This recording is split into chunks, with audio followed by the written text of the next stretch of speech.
Hello student, मैं जिज्ञासु और आज हम लोग formula and function in MS Excel के क्लास में जानने वाले हैं टाइप्स ऑफ एरर्स के बारे में जो एक्सेल के ऊपर अक्सर हमसे हो जाती है। तो चलिए अभी हम देखेंगे उन एरर्स के बारे में और हम ये भी जानेंगे कि उस एरर को कैसे सॉल्व करते हैं। तो चलिए हम अपने क्लास को स्टार्ट करते हैं। अपना क्लास स्टार्ट करने से पहले हमेशा की तरफ से रिक्वेस्ट है कि आप इस चैनल को पढ़ना है तो हमारे चैनल को जरूर सब्सक्राइब कर लें ताकि हमारे आगे आने वाले क्लासेस की नोटिफिकेशन आपको आसानी से मिल सके। तो अभी हम लोग बात करेंगे जो एरर्स आ जाते हैं फॉर्मूला के अंदर या फंक्शंस के अंदर एक्सेल के ऊपर, उसके बारे में हम लोग थोड़ा डिस्कस करते हैं। व्हेन अ फॉर्मूला और function is entered incorrectly a error message display. जब आप कोई फंक्शन या फिर कोई फॉर्मूला आप जब गलत एंटर कर देते हो एक्सेल के अंदर तो आपको एक एरर मैसेज वहाँ पे देखने को मिलता है। वहाँ पे एक आपको एरर मैसेज डिस्प्ले किया जाता है। An error occurs when task is not carried out a proper way। ये एरर कब आते हैं? जब आप उसे कोई टास्क देते हैं और वो एक प्रॉपर वे में ना हो, कुछ आपने उसमें गलती कर दी हो या कुछ ऐसा आपने इंस्ट्रक्शन दे दिया जो कि उसे एग्जीक्यूट कर पाना पॉसिबल ही नहीं है, तो उस समय आपके सामने कुछ एरर्स डिस्प्ले करते हैं। तो यहाँ पे अभी हम कुछ एरर्स के बारे में बात करते हैं जो कि यहाँ पे लिस्टेड कर दिए गए हैं। तो यहाँ पे कुछ टाइप्स हैं और उसके डिस्क्रिप्शन है जिसमें हम आपको बताएंगे कि कैसे टाइप्स के एरर्स होते हैं, वो किस कारण से होता है और इसे सॉल्व कैसे कर सकते हैं। तो यहाँ पे ये हैश आप देख रहे हैं, ये किस टाइम होता है? This error occurs when result is too long to fit in the selected cell. ये एरर कब होता है? जब कोई रिजल्ट बहुत बड़ा हो जाए और आपने एक छोटा बॉक्स सेलेक्ट किया है और रिजल्ट बड़ा हो जाए तो आपको ये हैश देखने को मिलेगा। तो इसे सही कैसे कर सकते हैं? It can be corrected by adjusting the column width। आप कॉलम का विड्थ को एडजस्ट करके आप इस एरर को यहाँ पे सॉल्व कर सकते हो। ये तो मेरे साथ भी एक बार क्लास में हुआ है जो कि आपने देखा ही होगा।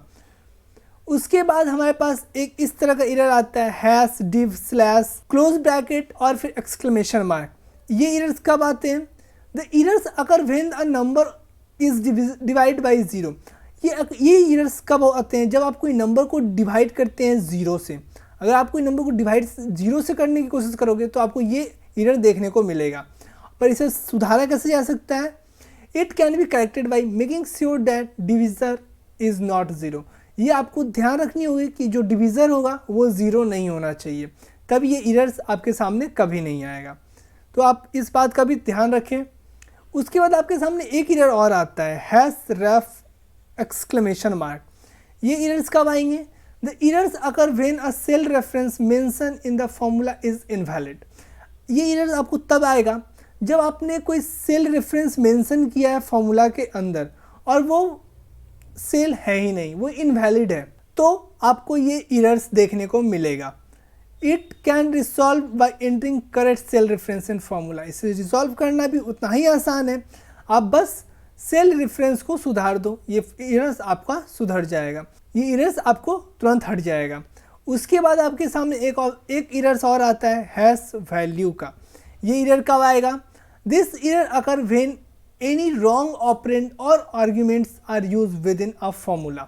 अगर आप कोई रॉन्ग ऑपरेंड या फिर आर्ग्यूमेंट्स, अगर आपने कोई गलत आर्ग्यूमेंट या ऑपरेंड यूज़ कर लिया है तो आपको ये एरर्स देखने को मिलेगा। तो इसे आप कैसे से बच सकते हो? Always keeps your specify correct argument. आपको ये हमेशा ध्यान रखना है आप एक सही आर्ग्यूमेंट ही पास करो अपने फंक्शन को, ताकि वहाँ पे आपको इस तरह के एरर्स देखने को ना मिले। और उसके बाद सबसे आखिर में हमारा जो सबसे ज़्यादा आता है एरर्स, वो कौन से हैं? Hash name question mark. ये क्यों आता है? This error is occur when an incorrect name of function or an incorrect text is specified। आप जब कोई incorrect name लिख देते हो functions का या फिर आप कोई एक incorrect text डाल देते हो तो उस टाइम आपको ये errors देखने को मिलता है।